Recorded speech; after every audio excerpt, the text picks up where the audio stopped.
इतने शब्द कहने के बाद में सती जी उसी अग्नि में कूद पड़ी, किसी ने भी नहीं रोका।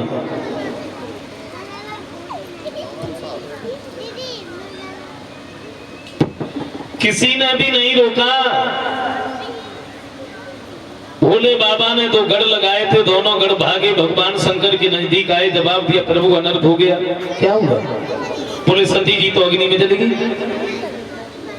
और जैसे ही भगवान शंकर ने ये सुना, क्रोध आ गया। जटाओं को खोल करके जब पटका है, वीरभद्र नाम का एक योद्धा तैयार, और वीरभद्र से ये कहा है कि तुम चले जाओ दक्ष प्रजापति के यहाँ। तो यज्ञ हो रहा है उनका, यज्ञ पूर्ण न हो पाए। वीरभद्र जब चला है, दक्ष के यहाँ पहुंचा, किसी का हाथ काट दिया, किसी का पैर काट दिया, और दक्ष का सर काट करके उसी यज्ञ में चढ़ा दिया। देवता भोले बाबा के नजदीक पहुंचे हैं, जवाब दिया प्रभु सती जी तो खत्म ही हो गई, अब आप अपने क्रोध को शांत करो। जो निर्दोष लोग हुए, अंग भंग हो गए, वो जैसे थे उनको वैसा ही कर दीजिए। तो भोले बाबा ने अपने क्रोध को शांत किया, सबको वैसा ही किया। दक्ष की जब बारी आई, बोले ये तो जीवित नहीं होगी। क्यों? बोले इनका सर तो अग्नि में जल गया।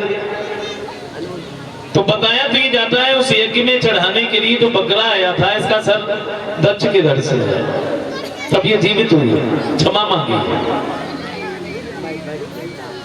भोले बाबा कैलाश पर्वत पर चले आते हैं, समाधि को खींच करके बैठ गए। और जब ये समाधि को खींच करके बैठे, जो सती जी अपने पिता के घर पर खत्म हुई, इन्हीं सती जी ने महाराज हिमांचल के घर में गिरजा बनकर के जन्म ले लिया। गिरजा आंगन में जब छोटी थी, तो एक दिन हिमांचल के पास में बाबा नारद का आना हुआ। नारद को जैसे ही देखा है, बड़े सुंदर से आसन पर बिठा लिया। जैसे नारद बैठ गए, एक बात कही, हिमांचल क्या बात है भाई, पहले जब हम आते थे तो तुम इतने खुश नजर नहीं आते थे, लेकिन आज तो बड़े खुश हो।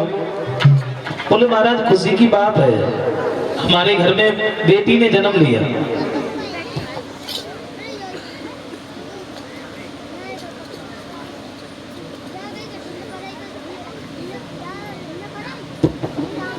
समझाया है? बोले महाराज हमारे घर में बेटी ने जन्म लिया है, आप आ ही गए हैं तो बता दीजिए आचार विचार कैसे रहेंगे, आगे चल के क्या करेंगे, और ये जरूर बताइएगा जिसके साथ में शादी होगी वो लड़का कैसा होगा। नारद कहने लगे कहाँ है तुम्हारी बेटी? बोला हिमांचल ने गिरजा को बुलवाया, और दूर से नारद ने जब गिरजा को देखा तो एक बात कही, हिमांचल तुम इसे साधारण लड़की समझ रहे हो, लेकिन तुम्हें नहीं मालूम। तो नारद बोले हिमांचल, और ये कन्या नहीं भवानी है।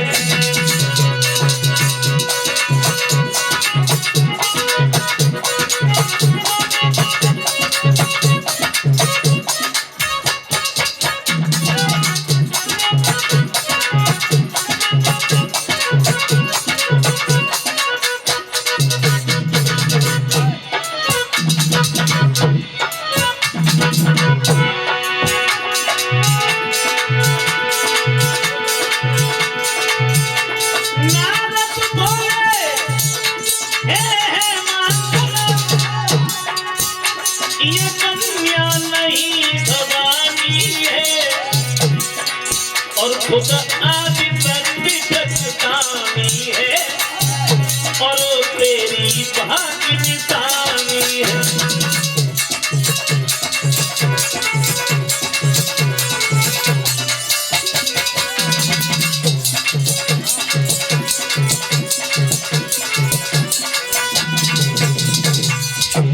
जवाब दिया तुम इसे साधारण लड़की समझ रहे हो, लेकिन ये तो साक्षात देवी है।